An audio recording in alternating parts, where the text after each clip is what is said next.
Hello, good morning, जोहार। मैं संजय और आप देख रहे हैं न्यूज झारखंड। समय हो चला है झारखंड की खबरों को जानने का, उनसे अपडेट होने का। तो चलिए जानते हैं आज की झारखंड की 25 मुख्य बड़ी खबरों को। उससे पहले अगर आप न्यूज झारखंड चैनल पर नए हैं तो प्लीज चैनल को सब्सक्राइब करके बेल आइकन प्रेस कर दीजिए, जिससे आप तक झारखंड की हर एक छोटी बड़ी खबर का अपडेट आप तक पहुंचता रहे।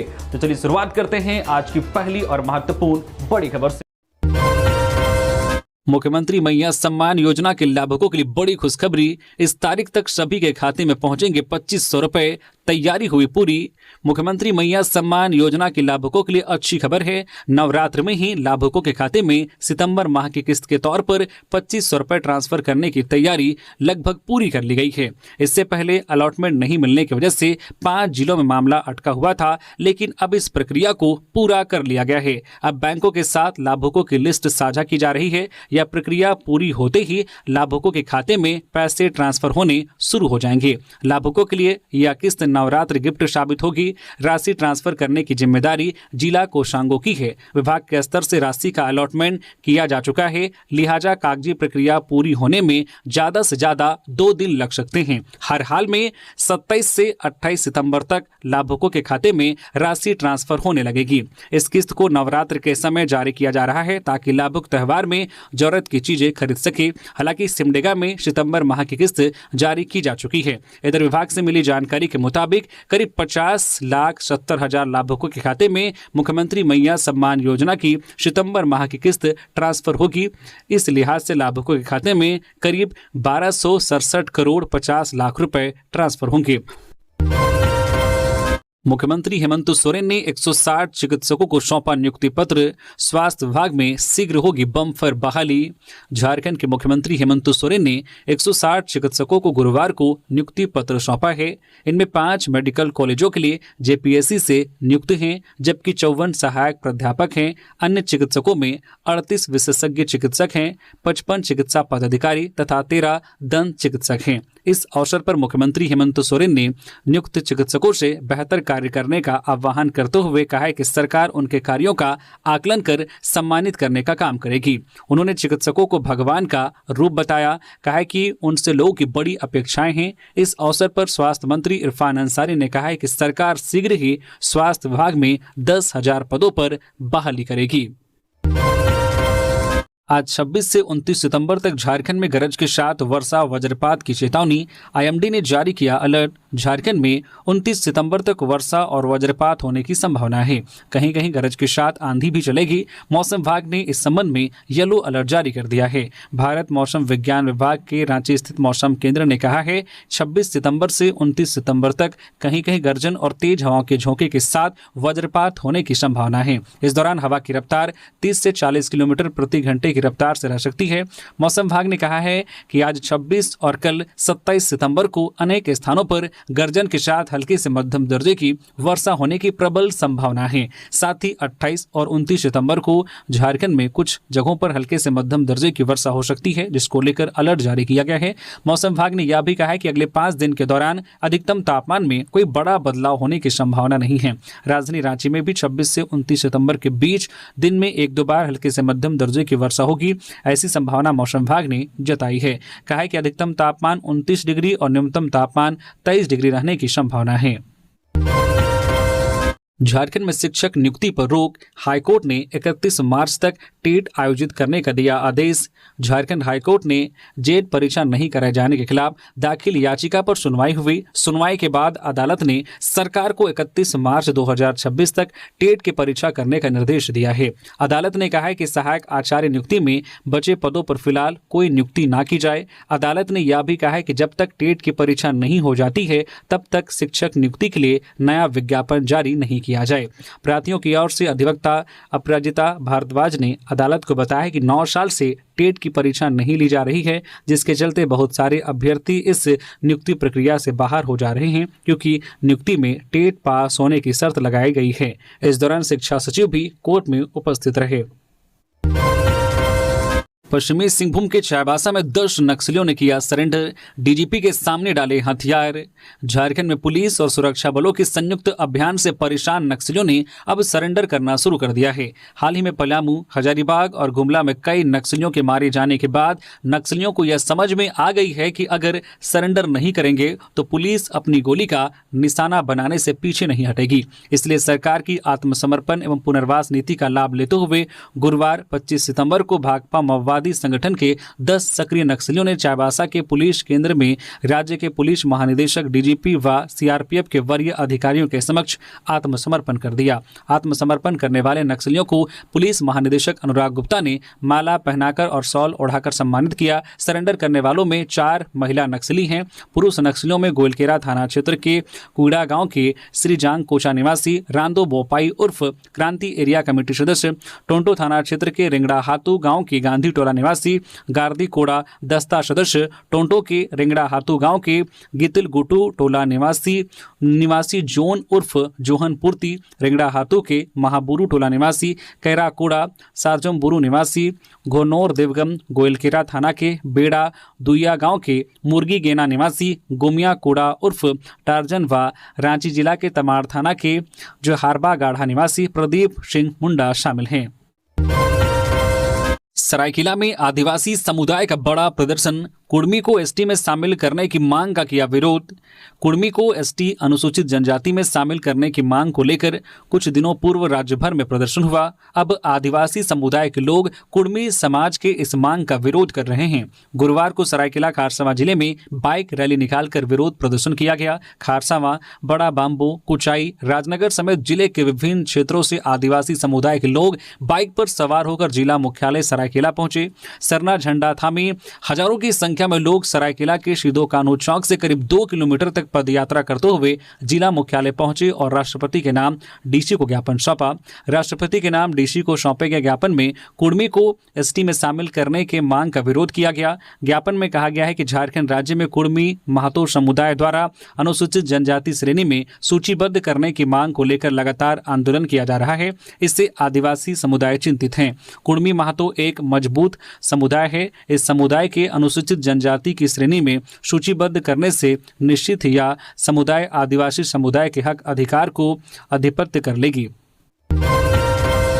छात्राओं ने एग्जाम देने के लिए मांगा बेंच, प्रिंसिपल बोला मेरी गोद में बैठकर 2 पेपर। धनबाद के गोविंदपुर थाना क्षेत्र स्थित पीएम श्री महेंद्र +2 उच्च विद्यालय में गुरुवार को छात्राओं ने जमकर हंगामा किया। स्कूल के छात्राओं ने प्रधानाचार्य राजेश शर्मा पर अश्लील टिप्पणी करने का आरोप लगाते हुए स्कूल गेट पर धरना दिया और उनके निलंबन की मांग की। छात्राओं का कहना है कि विद्यालय में परीक्षा चल रही है। परीक्षा के दौरान बैठने के लिए बेंच और टेबल की कमी होने पर उन्होंने प्रधानाचार्य से इस संबंध में व्यवस्था करने की मांग की। आरोप है कि प्रधानाचार्य ने छात्राओं को अश्लील तरीके से अपनी गोद में बैठने की बात कही। प्रधानाचार्य के इस कथित बयान से नाराज छात्राएं स्कूल के मुख्य द्वार पर बैठ गई और जमकर नारेबाजी करने लगी। इस बीच कई छात्राओं के परिजन भी मौके पर पहुंच गए और उन्होंने भी हंगामा शुरू कर दिया। सूचना मिलते ही गोविंदपुर थाना पुलिस भी मौके पर पहुंची और छात्राओं व परिजनों को शांत कराया। पुलिस अधिकारियों ने आश्वासन दिया है कि मामले की जांच की जाएगी और दोषी पाए जाने पर प्रधानाचार्य के खिलाफ कानूनी कार्रवाई की जाएगी। इधर धनबाद के वरीय पुलिस अधीक्षक प्रभात कुमार ने कहा है कि फिलहाल उन्हें इस घटना की जानकारी नहीं है, लेकिन जांच पूरी होने पर आवश्यक कार्रवाई की जाएगी। इस घटना के बाद स्कूल में तनाव का माहौल बना हुआ है और छात्राओं ने चेतावनी दी है कि कार्रवाई न होने पर वे फिर से विरोध करेंगी। गिरिडीह में नक्सल ठिकाने पर कार्रवाई, एसएलआर राइफल, 113 कारतूस और डेटोनेटर समेत हथियार बरामद। गिरिडीह में पुलिस और सीआरपीएफ को नक्सल विरोधी अभियान में बड़ी सफलता मिली है।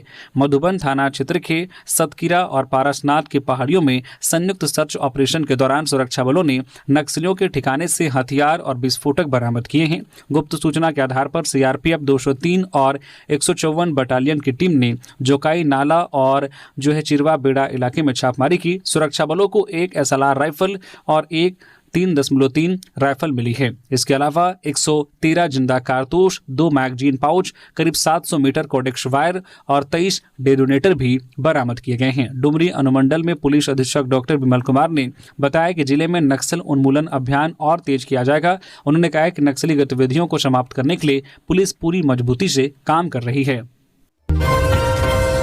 रेल टेका आंदोलन पर सख्ती। आजसू के केंद्रीय महासचिव हरिलाल महतो समेत 500 पर केस दर्ज। 20 सितंबर को कुर्मी समाज द्वारा चलाए गए रेल टेका डहरचेका आंदोलन के बाद अब मामला तुल पकड़ चुका है। रेलवे सुरक्षा बल ने आंदोलनकारियों पर शिकंजा कसना शुरू कर दिया है। सुईसा पोस्ट की ओर से दर्ज एफआईआर में आजसू पार्टी के केंद्रीय महासचिव हरिलाल महतो सहित 5 नामजद और लगभग 500 से 600 अज्ञात लोगों को आरोपी बनाया गया है। दर्ज एफआईआर में हरिलाल महतो के साथ ही झारखंड आंदोलनकारी नेता सुनील महतो, आदिवासी कुर्मी समाज के नेता प्रभात महतो, बादल महतो और अन्य प्रमुख नेताओं का नाम शामिल हैं। इस कदम के बाद साफ हो गया है कि आंदोलन को लेकर रेलवे प्रशासन अब बेहद सख्त रुख अपना रहा है। ज्ञात हो कि 20 सितंबर को अनुसूचित जनजाति का दर्जा कुड़माली भाषा को संविधान की 8वीं अनुसूची में शामिल करने तथा सरना धर्म कोड की मांग को लेकर झारखंड, पश्चिम बंगाल और उड़ीसा में कुर्मी समाज ने रेल टेका आंदोलन किया था। हजारीबाग में 80 लाख की डकैती का पुलिस ने किया खुलासा। 9 अपराधी गिरफ्तार, लूटे गए गहने बरामद। हजारीबाग पुलिस को बड़ी सफलता हाथ लगी है। हजारीबाग जिले के मुफस्सिल थाना क्षेत्र के बभनी गांव में 13 सितंबर को हुई 80 लाख की डकैती की गुत्थी को पुलिस ने सुलझा लिया है। इस मामले में पुलिस ने 9 अपराधियों को गिरफ्तार कर लिया है और सभी लूटे गए गहनों के साथ साथ हथियार और अन्य सामान भी बरामद कर लिए हैं। 13 सितंबर की रात अज्ञात अपराधियों ने बभनी गांव निवासी अन्नीदत्ता मलिक के घर पर धावा बोलकर हथियार के बल पर डकैती को अंजाम दिया था। लगभग 8 की संख्या में आए डकैतों ने करीब 80 लाख रुपए के गहने लूट लिए थे। इस घटना को लेकर मुफस्सिल थाना में केस दर्ज किया गया था। कांड की गंभीरता को देखते हुए अनुमंडल पुलिस पदाधिकारी सदर के नेतृत्व में एक विशेष जांच टीम एसआईटी का गठन किया गया। टीम ने तकनीकी शाखा और गुप्त सूचना के आधार पर लगातार छापेमारी की। 25 सितंबर की रात लगभग 2 बजे हत्यारी जंगल में गुप्त सूचना के आधार पर कार्रवाई कर पुलिस ने 4 मुख्य अभियुक्तों जो है रणवीर कुमार सिंह उर्फ छोटू उर्फ जोकर, सन्नी कुमार गुप्ता, राहुल कुमार यादव, विपुल कुमार सिंह उर्फ सुनील कुमार को गिरफ्तार किया और इनकी निशानदेही पर शेष 5 आरोपियों राजेश कुमार यादव, सुरेंद्र उरांव, विपिन कुमार सिंह, रवि राय, दिनेश कुमार यादव उर्फ सन्नी को भी गिरफ्तार किया गया। साथ ही पुलिस ने इस डकैती कांड से संबंधित निम्नलिखित सामग्रियां बरामद की हैं, जिसमें सोने के कुल 131 आभूषण, लगभग 1100 ग्राम वजन, 25 चांदी के सिक्के, 2 मोटरसाइकिल, 1 देसी पिस्टल, 2 जिंदा कारतूस और 6 मोबाइल फोन शामिल हैं। पाकुड़ में 2 पक्षों के बीच हुई हिंसक झड़प, जमकर हुई बमबाजी, चले ईंट पत्थर, कई घायल। पाकुड़ जिले के मुफस्सिल थाना क्षेत्र स्थित देवतल्ला गांव में गुरुवार को 2 पक्षों के बीच पुरानी रंजिश को लेकर विवाद इतना बढ़ गया कि मामला हिंसक झड़प में तब्दील हो गया। देखते ही देखते दोनों पक्षों की ओर से जमकर पत्थरबाजी शुरू हो गई और फिर एक पक्ष की ओर से सुतली बम फेंके गए, जिससे इलाके में अफरा तफरी मच गई। प्रत्यक्षदर्शियों के अनुसार हमले में 4 से 5 सुतली बम फेंके गए, जिनमें से 2 बम जोरदार धमाके के साथ फटे। इन विस्फोटों में 3 से 4 लोग घायल हो गए हैं। घायलों को तत्काल सदर अस्पताल में भर्ती कराया गया, जहां उनका इलाज चल रहा है। डॉक्टरों के मुताबिक सभी की स्थिति अब स्थिर है। सूचना मिलते ही मुफस्सिल थाना प्रभारी अपनी टीम के साथ मौके पर पहुंचे। पुलिस को आता देख दोनों पक्षों के उपद्रवी मौके से फरार हो गए। फिलहाल पुलिस ने इलाके की घेराबंदी कर ली है और आरोपियों की गिरफ्तारी के लिए संभावित ठिकानों पर छापेमारी की जा रही है। पुलिस अधिकारियों ने बताया है कि मामले की गंभीरता को देखते हुए गांव में अतिरिक्त बल की तैनाती की गई है, ताकि किसी प्रकार की पुनः हिंसा को रोका जा सके। वह घटना की जांच जारी है और जल्द ही दोषियों को गिरफ्तार कर लिया जाएगा। दुकान में लगी आग से व्यापारी को नुकसान, कपड़े की दुकान में शॉर्ट सर्किट से आग, 1.5 लाख नगद समेत लाखों का सामान जला। कोडरमा जिले के जयनगर थाना क्षेत्र के याडूडी हाल्ट रोड पर स्थित एक कपड़े की दुकान में आग लग गई। दुकान मालिक छोटू लाल साव गुरुवार दोपहर खाना खाने घर गए थे। घर पहुंचने के कुछ देर बाद उन्हें दुकान में आग लगने की सूचना मिली। दुकान से आग की तेज लपटें निकलने लगी। स्थानीय लोगों ने वाटर पंप की मदद से आग पर काबू पाया। दुकान के अंदर रखे सारे कपड़े जल गए। गले में रखे 1.5 लाख रुपए भी जलकर राख हो गए। छोटू लाल ने बताया कि उन्होंने 5 साल पहले बैंक ऑफ इंडिया से 5 लाख रुपए का लोन लेकर दुकान शुरू की थी। दुर्गा पूजा के लिए हाल ही में लाखों रुपए के कपड़े खरीदे थे। आग का कारण शॉर्ट सर्किट माना जा रहा है। चतरा में ट्रैक्टर पर चल रही थी नकली शराब फैक्ट्री, 189 लीटर विदेशी शराब जब्त, मास्टरमाइंड मुन्ना शाह फरार। चतरा जिले में उत्पाद विभाग ने एक अनोखी नकली शराब फैक्ट्री का भंडाफोड़ किया है। वशिष्ठ नगर थाना क्षेत्र के कटैया गांव में की गई छापेमारी में एक ट्रैक्टर पर चल रही मिनी फैक्ट्री पकड़ी गई। मामले का मास्टरमाइंड मुन्ना शाह है।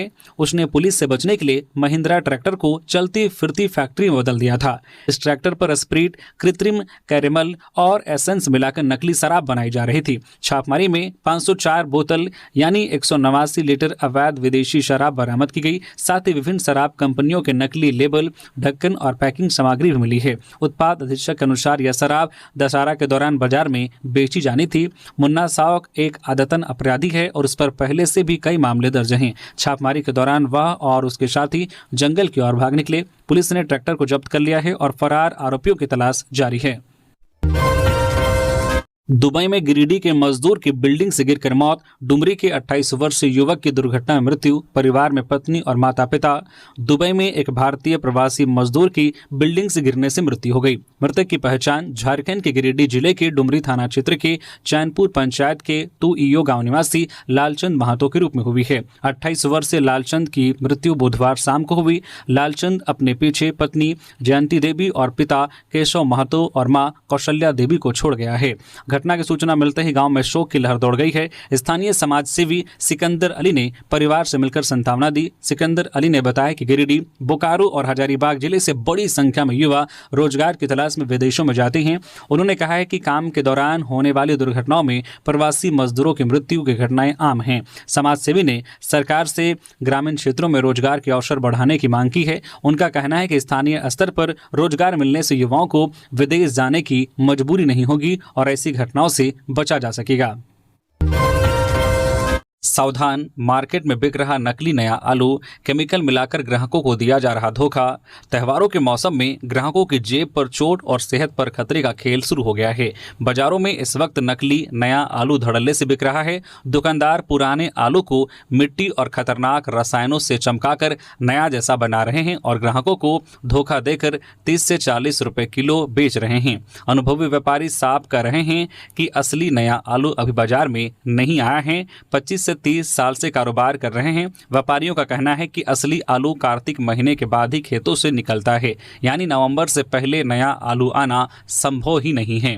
डॉक्टरों ने बताया है कि नकली आलूओं में कैल्शियम कार्बाइड, आर्सेनिक और फास्फोरस जैसी मिलावट की जाती है। इससे शुरुआती दौर में उल्टी, खून की उल्टी, पेट दर्द और संक्रमण हो सकते हैं। लंबे समय तक सेवन करने पर लीवर और किडनी खराब हो सकते हैं और भविष्य में कैंसर का खतरा बढ़ जाता है। उन्होंने कहा है कि आर्सेनिक स्लो पॉइजन की तरह काम करता है, जिससे धीरे धीरे गंभीर बीमारियां सामने आती है। किसानों ने साफ कहा है कि नया आलू नवंबर से पहले निकलना असंभव है। अभी खेतों में बारिश के कारण आलू की फसल प्रभावित है।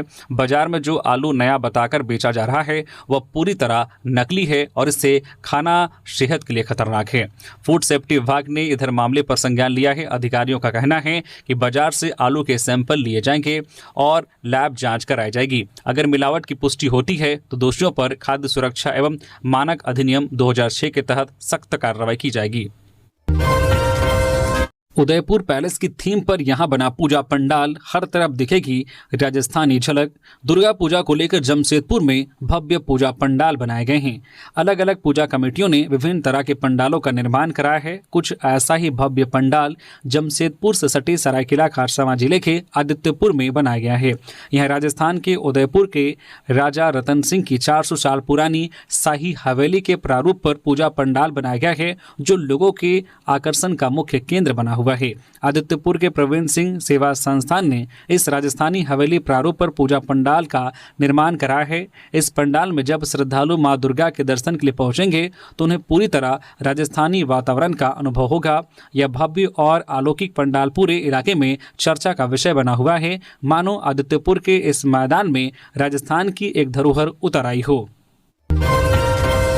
राष्ट्रपति द्रौपदी मुर्मू ने बोकारो के अंतर्राष्ट्रीय चित्रकार सरोज को किया सम्मानित। बोकारो के अंतर्राष्ट्रीय चित्रकार सरोज मिश्रा को राष्ट्रपति द्रौपदी मुर्मू ने ब्यूटी ऑफ ड्रीम तुलसी विवाह को चित्रों को दर्शाया के लिए नई दिल्ली में सम्मानित किया। सम्मान नई दिल्ली के डॉक्टर अंबेडकर अंतर्राष्ट्रीय केंद्र में जो ललित कला अकादमी के 64वें राष्ट्रीय कला प्रदर्शनी अवार्ड सेरेमनी में प्रदान किया गया। समारोह में राष्ट्रपति द्रौपदी मुर्मू के अलावा केंद्र के कल्चरल एवं जो टूरिज्म मंत्री गजेंद्र सिंह शेखावत, विभागीय सचिव विवेक अग्रवाल, ललित कला अकादमी के vice chairman doctor Nandlal Thakur सहित दर्जनों गण्यमान्य व बुद्धिजीवी शामिल हुए। सरोज के सम्मान से बोकारो के साथ झारखंड गौरवान्वित है। धनबाद में कॉलेज में बवाल, छात्राओं से बाहरी युवकों ने की छेड़खानी, विरोध करने पर कॉलेज में घुस की मारपीट, गोलियां भी चली। धनबाद जिले के जामाडोबा स्थित डिग्री कॉलेज में हिंसा और तोड़फोड़ की एक हिंसक घटना घटी। इस घटना से कॉलेज में अफरा तफरी मच गई। जानकारी के मुताबिक जब कुछ छात्राओं से छेड़खानी का विरोध किया तो एक गुट ने बाहरी असामाजिक तत्वों को बुला लिया, जिन्होंने कॉलेज परिसर में घुसकर छात्रों के साथ मारपीट और अभद्रता की। इस झड़प में छात्र बिट्टू कुमार चोटिल हो गए। कॉलेज के प्राचार्य जो है आरपी सिंह भी इससे झड़प में घायल हो गए। घायल छात्र बिट्टू ने बताया कि जब वह छात्रा को बचाने की कोशिश कर रहा था तो हमलावरों ने उसे निशाना बनाया। पिस्टल से लैस 3 हमलावरों ने उस पर पत्थरों से हमला किया। उन्होंने गेट के बाहर हवाई फायरिंग भी की। प्रिंसिपल ने बताया कि शोर सुनकर वह बाहर आए तो देखा कि अन्य छात्र आपस में लड़ रहे हैं। पहले तो उन्हें लगा कि यह आपसी विवाद है, लेकिन जब उन्होंने विरोध किया तो हमलावरों ने उन्हें धक्का देकर गिरा दिया, जिससे उनके पैर में चोट लग गई। कुछ असामाजिक तत्वों ने कॉलेज की सार्वजनिक संपत्ति को भी नुकसान पहुंचाया है। छात्रों के मुताबिक बाहरी लोगों द्वारा छात्राओं के साथ छेड़खानी करने से झगड़ा शुरू हुआ। जब उन्होंने विरोध किया तो बदले की भावना से उनके साथ मारपीट और तोड़फोड़ की गई। घटना की सूचना मिलने पर पुलिस मौके पर पहुंची और स्थिति को नियंत्रण में किया। घायल छात्रों का अस्पताल में इलाज चल रहा है। पुलिस ने मामले की जांच शुरू कर दी है। सिंदरी एसडीपीओ आशुतोष कुमार सत्यम ने बताया है कि कॉलेज प्रबंधन की ओर से लिखित शिकायत दर्ज कराई गई है। मामले की जांच की जा रही है। जांच के बाद आगे की कार्रवाई की जाएगी। 244 महिला आरक्षी करेंगी राज्य भर के थानों में केवल मुंशी का काम, जिलों में हुई प्रतिनियुक्ति। झारखंड पुलिस की 244 महिला आरक्षी केवल मुंशी का काम करेंगी। इन महिला पुलिसकर्मियों को प्रशिक्षण के बाद जिला आवंटित किया गया है। संबंधित जिलों के एसएसपी और एसपी को इसकी जानकारी देते हुए महिला आरक्षियों से केवल मुंशी का ही काम लेने का आदेश दिया गया है। जो पुलिस अधीक्षकों को इन महिला आरक्षकों को 27 सितंबर से 11 अक्टूबर तक जिले के किसी थाने में मुंशी का व्यवहारिक प्रशिक्षण दिलाने और उसके बाद किसी थाने में पदस्थापित करने का निर्देश दिया गया है। आदेश में आगे कहा गया है कि किसी भी थाने में कम से कम 3 महिला आरक्षी से मुंशी का काम करेंगी। इन महिला आरक्षियों से केवल मुंशी का काम लिया जाए एवं पूर्व से पदस्थापित पुरुष मुंशी को अविलंब उस थाने से दूसरे थाने में स्थानांतरित किया जाए। रामगढ़ में गोलीबारी करने वाले 3 अपराधी गिरफ्तार। माइनिंग साइट पर रंगदारी और दहशत फैलाने के लिए की थी फायरिंग, पिस्टल बरामद। रामगढ़ पुलिस ने सयाल आरए माइनिंग और सेंट्रल सौदा क्रेशर में गोलीबारी के मामले में 3 अपराधियों को गिरफ्तार किया है। पुलिस अधीक्षक अजय कुमार ने इसकी जानकारी दी। एसपी ने बताया कि Bhurkunda Sayal RA mining site पर रंगदारी मांगने और दहशत फैलाने के लिए फायरिंग की गई थी। पुलिस को गुप्त सूचना मिली थी कि राहुल दुबे गिरोह के सदस्य रामगढ़ के कोठार स्थित एक होटल में किसी बड़ी घटना की योजना बना रहे हैं। सूचना के आधार पर एसपी ने पतरातू के एएसपी गौरव गोस्वामी के नेतृत्व में एसआईटी का गठन किया। टीम ने कोठार में छापेमारी की। 3 संदिग्ध पुलिस को देखकर भागने लगे, जिन्हें घेराबंदी कर पकड़ लिया। पकड़े गए आरोपियों में रामगढ़ के तुषार मिश्रा उर्फ सोमिया मिश्रा, धनबाद के मंगलेश कुमार उर्फ मंगलेश और हजारीबाग के मुकेश कुमार उर्फ मुक्कू शामिल हैं। पुलिस ने तीनों को हथियार के साथ गिरफ्तार कर न्यायिक हिरासत में भेज दिया है। आईपीएस विनय चौबे ने बेल के लिए हाईकोर्ट में दाखिल की याचिका। भूमि घोटाला मामले में जेल में है बंद। हजारीबाग जिले के पूर्व उपायुक्त और वर्तमान में जेल में बंद आईएएस अधिकारी विनय चौबे ने सेवायत भूमि की अवैध खरीद बिक्री मामले में जमानत के लिए झारखंड हाईकोर्ट का रुख किया है। गुरुवार को उनके वकील ने हाईकोर्ट में उनकी ओर से जमानत याचिका दाखिल की है। हालांकि यह याचिका अभी सुनवाई के लिए सूचीबद्ध नहीं की गई है। विनय चौबे पर लगे आरोपों को लेकर अगस्त माह में एक प्राथमिकी दर्ज की गई थी, जिसकी जांच एसीबी कर रही है। इस मामले में हजारीबाग एसीबी ने कांड संख्या 9/2025 के तहत केस दर्ज किया था। इससे पहले 16 सितंबर को हजारीबाग की विशेष एसीबी अदालत ने उनकी जमानत याचिका खारिज कर दी थी। हजारीबाग पुलिस की छापेमारी में लगभग 43 किलो डोडा बरामद, चौपारण के रास्ते ले जा रहे थे बिहार। हजारीबाग पुलिस को गुप्त सूचना के आधार पर चौपारण थाना क्षेत्र में बड़ी सफलता हाथ लगी है। पुलिस ने एक एम्बुलेंस से 43.65 किलो डोडा बरामद किया है। जानकारी के अनुसार पुलिस अधीक्षक को सूचना मिली थी कि एक मारुति एम्बुलेंस में डोडा लोड कर चौपारण होते हुए बिहार की ओर तस्करी की जा रही है। सूचना पर त्वरित कार्रवाई करते हुए बरही अनुमंडल पुलिस पदाधिकारी अजीत कुमार विमल के नेतृत्व में एक विशेष छापेमारी दल का गठन किया गया। छापेमारी दल ने चोरदाहा चेक नाका पर वाहन जांच शुरू की। इसी दौरान दनुआ की ओर से आ रही एम्बुलेंस चेक नाका से पहले सड़क किनारे रोक दी गई। चालक वाहन छोड़कर जंगल की ओर भाग निकला। पुलिस ने पीछा किया, लेकिन अंधेरे और जंगल का फायदा उठाकर वह फरार हो गया। पुलिस ने मौके पर एम्बुलेंस की तलाशी ली तो पेशेंट सीट के नीचे 2 बोरे में छिपा कर रखा गया 43.65 किलो डोडा बरामद हुआ। जब्त एम्बुलेंस और डोडा को थाना लाया गया। पुलिस अधिकारी नाबालिग से 1 साल तक करता रहा दुष्कर्म, कोर्ट ने सुनाया 20 साल कारावास। पोक्सो मामले के विशेष न्यायाधीश बीके श्रीवास्तव की अदालत ने गुरुवार को पड़ोस की 13 वर्षीय नाबालिग का 1 साल तक दुष्कर्म करने के मामले में अभियुक्त एएसआई नीरज कुमार खोसला को 20 साल की कठोर कारावास की सजा सुनाई है। अदालत ने उस पर 55,000 रुपये का जुर्माना लगाया है। नहीं देने पर 1 साल की अतिरिक्त जेल काटनी होगी। अदालत ने निलंबित एएसआई को उक्त आरोप में मंगलवार को दोषी ठहराया था। अभियुक्त बिहार के मधुबनी जिले का रहने वाला है। अभियुक्त को मामले में पुलिस ने 17 नवंबर 2023 को गिरफ्तार कर जेल भेज दिया था। तब से वह न्यायिक हिरासत में ही हैं। गिरफ्तारी के समय वह पीसीआर 28 में तैनात था। झारखंड हाईकोर्ट ने भी अभियुक्त को जमानत देने से इनकार किया था। घटना को लेकर महिला थाना में 14 नवंबर 2023 को प्राथमिकी दर्ज की गई थी। देवघर में नहीं होता रावण दहन, होती है उसकी पूजा। वैद्यनाथ धाम की स्थापना से जुड़ी है कहानी। श्रद्धालु मंत्र में लेते हैं दशानन का नाम। देवघर में दशहरा का त्यौहार एक अनूठी परंपरा के साथ मनाया जाता है। यहाँ रावण दहन नहीं होता, बल्कि उसकी पूजा की जाती है। स्थानीय मान्यताओं के अनुसार रावण ने अपनी भक्ति से भगवान शिव को प्रसन्न किया था। इसी कारण बाबा वैद्यनाथ धाम की स्थापना हुई। वैद्यनाथ मंदिर में श्रद्धालु पूजा से पहले श्री श्री 108 रावणेश्वर बाबा वैद्यनाथ मंत्र का उच्चारण करते हैं।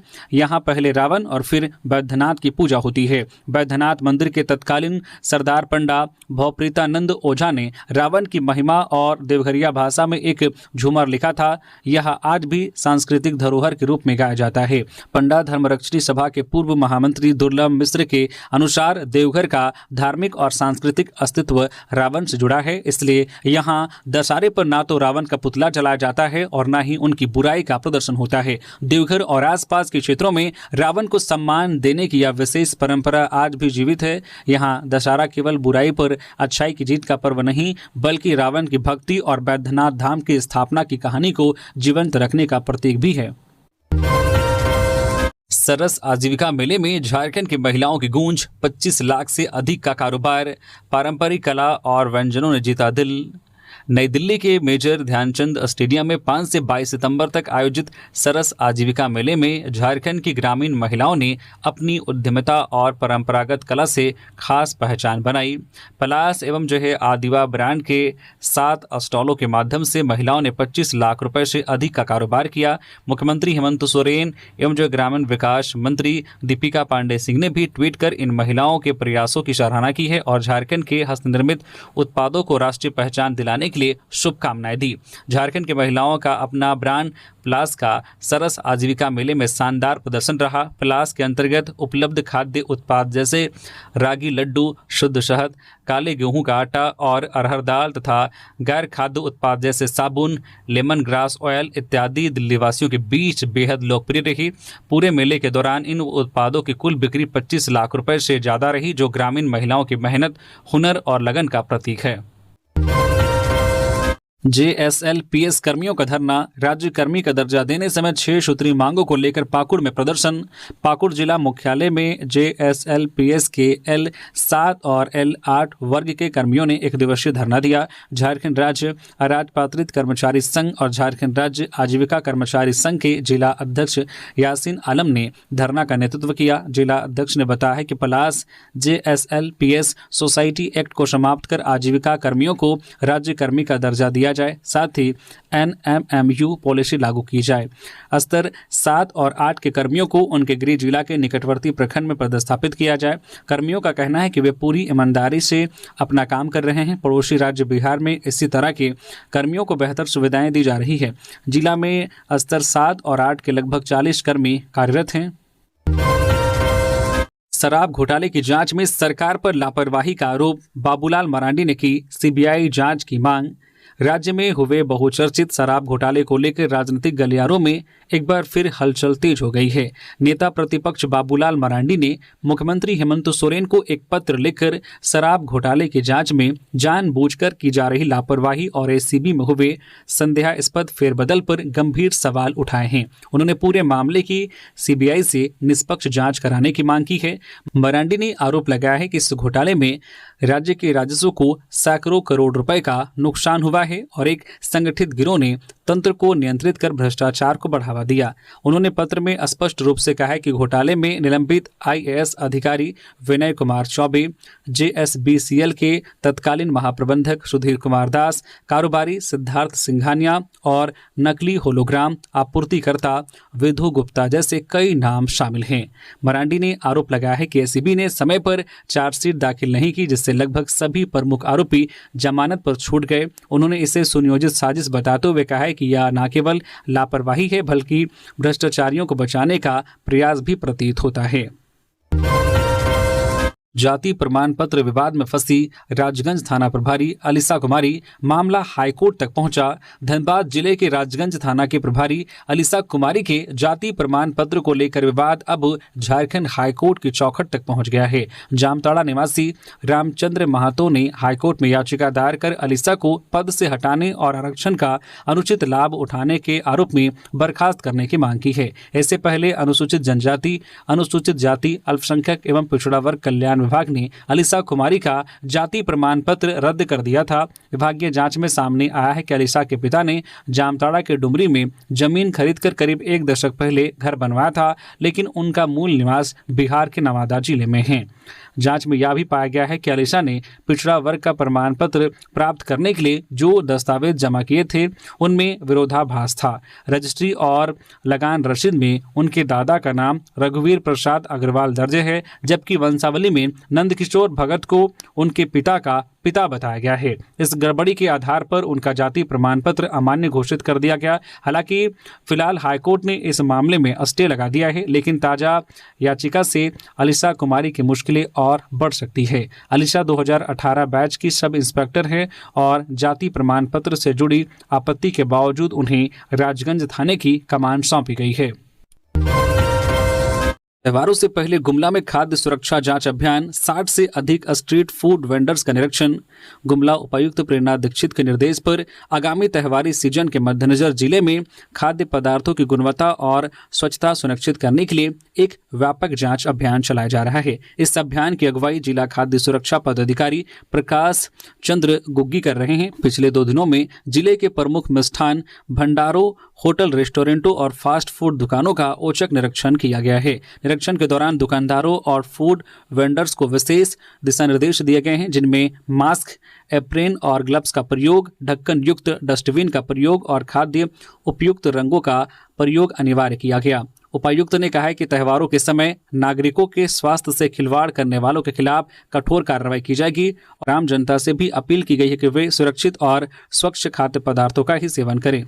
तो ये थी आज की झारखंड की टॉप बड़ी खबरें। इसी तरह से झारखंड की हर एक छोटी बड़ी खबर देखने के लिए आप हमारे चैनल न्यूज झारखंड चैनल को सब्सक्राइब करके बेल आइकन प्रेस कर दीजिए, जिससे आप तक झारखंड की हर एक छोटी बड़ी खबर का अपडेट आप तक पहुंचता रहे। तो अभी के लिए बस इतना ही, हमें दीजिए इजाजत, फिर मिलते हैं किसी और खबरों के साथ। धन्यवाद।